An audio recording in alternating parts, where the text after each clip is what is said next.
Welcome to Mark My Words, man. Thank you, Mark.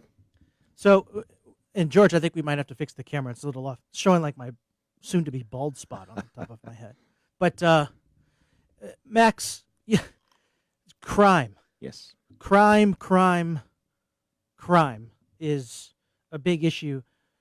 Talk to us about this. Yes. So remember when we talked about teach a child and the way he should go, and when he grows up, he won't depart from it? We have to empower the parents again. The parental unit needs to be strong again in the state of Illinois, as a matter of fact, in America. Uh, we have to allow parents, and it starts with education, school choice, homeschool. A parent has the best opportunity to get involved and direct the life of their child or children at an early age. That's on one prong. I'm gonna describe three prongs to my approach to crime. The second, we have to enforce the law again, right? We have to make criminality, law encroachment, and disobedience of the law illegal again, right? We have to enforce the law. We have to make sure that the judges and the attorney generals and county state's attorneys are doing their job, right? On the third prong of that is we have to give people hope. You look at Chicago, you look at Cook County, a lot is going on there, and it's interesting that the media highlights the bad part, right? The crime is what we highlight. We don't. The 15-year-old genius, math genius, is boring news, right? But the 15-year-old black kid that shot somebody on the street becomes 7 o'clock news, right? We have to change that approach. In the state of Illinois, we have 48 colleges, 48 community colleges, not one single technical or trade school, right? My approach to that would be, as governor, I would empower and help create more technical schools. We have to get these kids busy.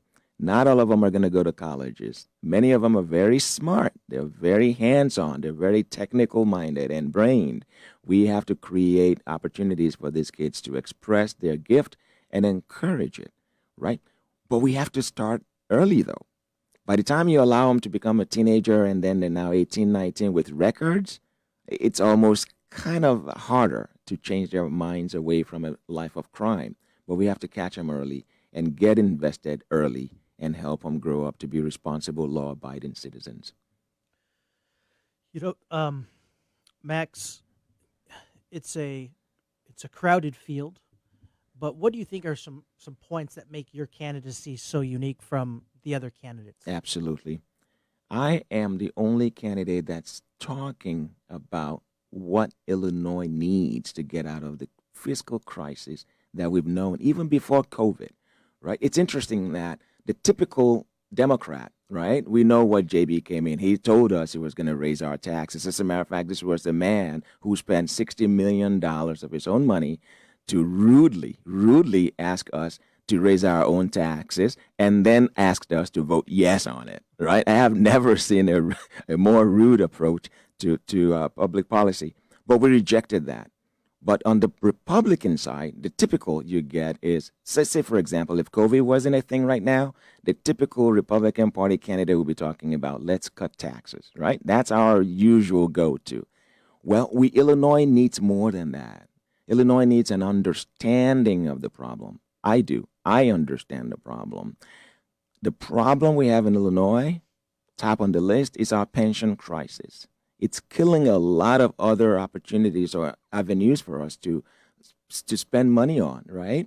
Because this pension crisis needs to be fixed. And the only way, the first thing, maybe not the only, the very first thing we need to do is a constitutional pension reform. I call it CPR for Illinois. Without that, it's going to be very hard, especially in light of the Supreme Court case that came down, a decision that came down in 2015.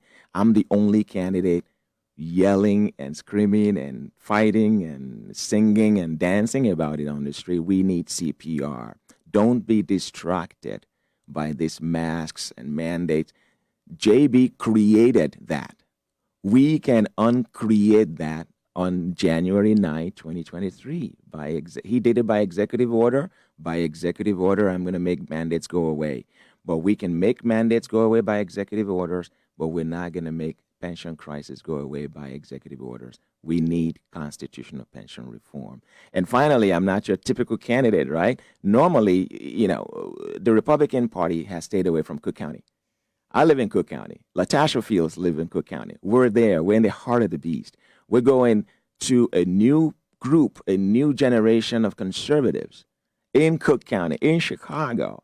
And they're looking at us, you Republican? Yes, we're Republican. It's okay to be Republican. And it's okay to be Christian. And it's okay to say no to failed policies of the left.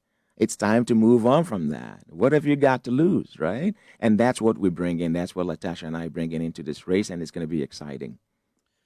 We're joined live here in studio with Republican candidate for governor Max Solomon. Max, as you travel across the state and campaign and meet with potential voters and constituents, are there stories or is there a story from somebody that kind of sticks out to you that puts additional fire in your belly? I've listened as we go around Cook County. The poignant stories all revolve around the crime in Chicago, and most importantly to me, the crisis of COVID. Remember when COVID happened? Many people, and we forget this, we've almost forgotten about this. Many families who had relatives die, they couldn't even attend the funeral of their own relatives. So I hear stories, oh, my grandma died and I didn't even see her. They buried her, they told her. Stories like that come back, and it's very poignant, and it's very emotionally challenging to listen to those kinds of things. And this was created by a single stroke of the pen by J.B. Pritzker.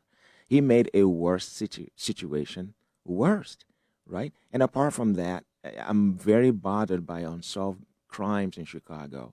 There are many mothers in Chicago who's had their sons, their daughters killed, and no suspects, no arrest made, and we seem to move on. We move on from that.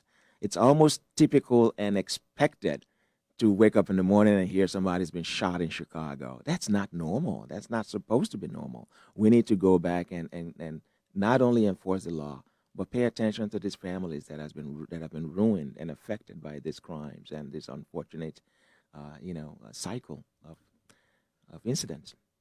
Max, my final question for you is: what would the first day of a Governor Solomon administration? What would that look like? It'll be a beautiful Monday afternoon. It'll be noon, January 9, 2023, and I will raise my right hand again and become Illinois governor. And that right hand is going down first and foremost, first hour, going down to an executive order banning all mandates that J.B. Pritzker has created. No vaccine passports, no mandates. We're done with that. Everybody go back to your normal lives. Take care of yourself. Be careful. If you want masks, you can wear them. If you don't want them, you don't have to. Give people back their freedom and their power to, run their own lives. Businesses open, back to life. Apart from that, that first day is going to be about just bringing the people's heart back to God and letting them know there's hope, finally.